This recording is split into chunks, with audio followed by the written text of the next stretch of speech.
Hello friends, welcome to centre study. Aligarh Muslim University BEd 2023 के लिए जो काउंसलिंग शेड्यूल जो पोस्टपोन्ड हो गया था, न्यू काउंसलिंग शेड्यूल आपका आ गया है और 2023-24 के लिए है ये।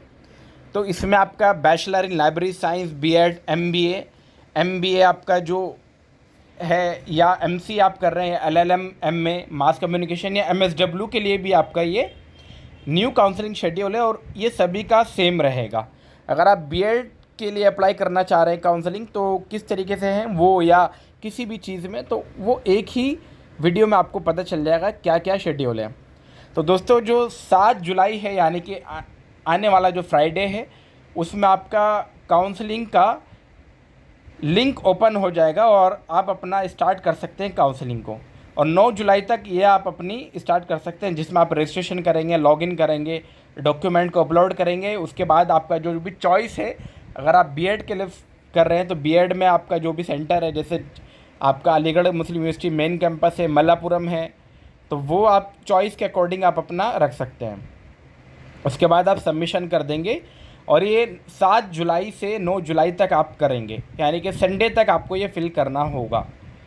दोस्तों, एक चीज़ और मैं बताता चलूँ, ये आपका जो शेड्यूल है 7 जुलाई, तो जब आप काउंसलिंग स्टार्ट करेंगे तो 10 बजे के बाद ही काउंसलिंग स्टार्ट करें, ताकि क्योंकि जो आपका ऑफिशियल टाइम है उसी में आपका जो पोर्टल है वो ओपन होगा। क्योंकि पोर्टल तभी ओपन होगा जब आपका लिंक या आपका जो ऑफिशियल टाइम है उसी में आप, बेहतर है कि आप उसी टाइम में करें, यानी कि 10 बजे के बाद। 10 जुलाई से 13 जुलाई में आपकी जो डॉक्यूमेंट आपने अपलोड किए हैं उसका वेरिफिकेशन होगा। तो आप 10 जुलाई से 13 जुलाई तक आप अपने डॉक्यूमेंट का वेरिफिकेशन करा लेंगे। अगर फिर उस वेरिफिकेशन यानी कि डॉक्यूमेंट में कोई एरर आता है या कोई दिक्कत आती है, तो 14 जुलाई को रिसबमिट कर सकते हैं आप डॉक्यूमेंट। मान के चले कोई किसी ने 10th की मार्कशीट की जगह कुछ और अपलोड कर दिया, तो वहाँ पर वो रिजेक्शन हो जाएगा। फिर आप उसको दोबारा से 10th क्लास की मार्कशीट आप दोबारा से अपलोड कर सकते हैं। वो 10 जुलाई से 13 जुलाई तक आपको टाइम दिया गया है। फिर 14 जुलाई को फिर से जो आपने रिसबमिट डॉक्यूमेंट किया है उसी को आपका क्या होगा, रिसबमिट डॉक्यूमेंट का आपका वेरिफिकेशन होगा। तो वेरिफिकेशन आप 14 जुलाई को कर लेंगे और 15 जुलाई में आपका वेरिफिकेशन, 14 जुलाई को रिसबमिशन और 15 जुलाई को आपका रिसबमिट का जो आपने किया उसका वेरिफिकेशन। 16 और 18 जुलाई को जो आपकी लिस्ट आएगी, पहली 16 से 18 जुलाई के बीच में आ जाएगी और उसके बाद आपका 19 से 21 जुलाई में आपका एडमिशन स्टार्ट हो जाएगा, जिसमें आप फ़ी वगैरह और बाकी फॉर्मेलिटीज़ को पूरा कर लेंगे। अगर कोई 21 जुलाई तक नहीं कर पाता तो 22 जुलाई से उसके पास लास्ट मौका होगा, लेकिन 22 जुलाई में वो पेमेंट को एक्स्ट्रा देना पड़ेगा, यानी कि उसके ऊपर पेनल्टी लगाई जाएगी, या उसके हम कह सकते हैं उसको ग्रेस पीरियड के लिए उसको फ़ाइन लगाया जाएगा। तो वो डिपेंड करेगा कि इतना फ़ाइन लगाया जाएगा, वो हम उसकी बात नहीं कर रहे हैं। तो हम बता रहे हैं कि 22 जुलाई तक आप एडमिशन ले सकते हैं, बेहतर आप 21 जुलाई तक ले लें।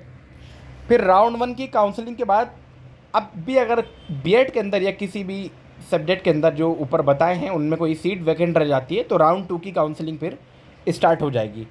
फिर से आपको रजिस्ट्रेशन करना होगा, लॉगिन करना होगा, फिर से डॉक्यूमेंट आपको अपलोड करने होंगे। ये सारी चीज़ें करने के बाद आपको 26 से 29 जुलाई में वेरिफिकेशन करना होगा डॉक्यूमेंट का।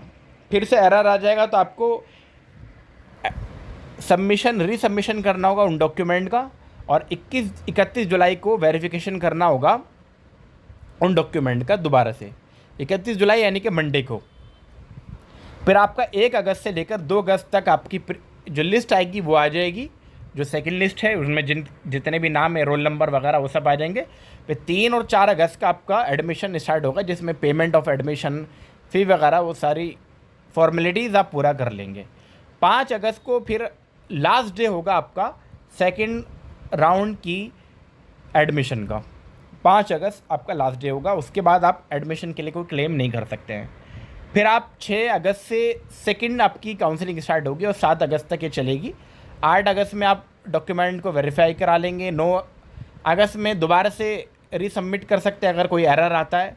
10 अगस्त में जो आपने रीसबमिट डॉक्यूमेंट किए हैं उसको 10 अगस्त में आप वेरिफिकेशन करा लेंगे। 11 अगस्त में आपकी लिस्ट आ जाएगी और 12 और 13 तारीख को आप एडमिशन वहाँ पर फॉर्मेलिटीज़ को पूरा कर लेंगे, जिसमें फ़ी वगैरह सब इंक्लूड हो जाएगा। 14 अगस्त को आप लास्ट एडमिशन यानी कि 14 अगस्त जो आपका होगा वो ग्रेस यानी कि फ़ाइन के साथ आप एडमिशन ले सकते हैं। नोट के तौर में आप यहाँ पर लिखा हुआ, in case of non submission या within the stipulated time the candidate will forfeit या his her claim for admission. यानी कि जो भी टाइम दिया गया है काउंसलिंग का या एडमिशन का, अगर कोई उसके बाद आता है या काउंसलिंग करता है तो वो एडमिशन के लिए फिर वहाँ पर उसका एडमिशन नहीं होगा, या वो कह सकते हैं वो एडमिशन के लिए कोई क्लेम नहीं कर सकता है। सेकंड स्टार पे लिखा हुआ, candidate who have been rejected during verification due to wrong या इनकम्प्लीट अपलोडेड डॉक्यूमेंट में resubmit their correct document within the stipulated time if they wish to do considered for admission. यानी कि कोई wrong document कर देता है, यानी कि 10th की जगह 12th कर देता है, या कुछ रॉन्ग आपके डॉक्यूमेंट सबमिट कर देता है, तो फिर उस केस में आपको जैसे ऊपर टाइम दिया गया है रिसबमिशन करने का, वो अगर कर देता है तो उसको फिर एडमिशन में चांस मिल जाएगा। लास्ट 2 लाइनों में लिखा है, candidate admit in round of counselling after the payment of requisite fee shall be automatically upgraded to their submitted preferred course branch school centre. They need not to be participate in subsequent round of counselling. मतलब simple सा ये है, अगर किसी का पहले list में नाम आ जाता है, और जैसे मैं बीएड की बात कर लेता हूँ, अगर उसको चाहिए अलीगढ़ मुस्लिम यूनिवर्सिटी का मेन कैंपस, लेकिन उसको मिला मल्लापुरम सेंटर और मल्लापुरम सेंटर में उसने एडमिशन ले लिया, अब वो चाहता है कि एडमिशन हो जाए आपका अलीगढ़ मुस्लिम यूनिवर्सिटी में, तो फिर उसको सेकंड काउंसलिंग में नहीं बैठना है, वो सीधा ऑटोमेटिकली प्रिफर्ड हो जाएगा अगर अलीगढ़ मुस्लिम यूनिवर्सिटी में सीट वैकेंट रहती है तो ये पॉइंट यहाँ पे मैंने आपको डिस्कशन कर दिया।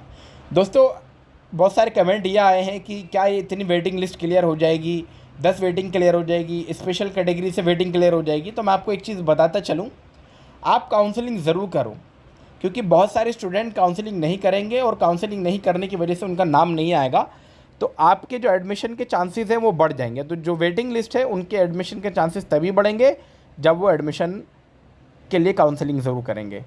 ऐसे ही लेटेस्ट अपडेट के लिए और अलीगढ़ मुस्लिम यूनिवर्सिटी की इन्फॉर्मेशन के लिए आप हमारे चैनल को सब्सक्राइब ज़रूर कर लें और अपने दोस्तों में शेयर करें जो अलीगढ़ मुस्लिम यूनिवर्सिटी से पढ़ना चाहते हैं, प्रिपरेशन करना चाहते हैं। बहुत बहुत शुक्रिया आपका।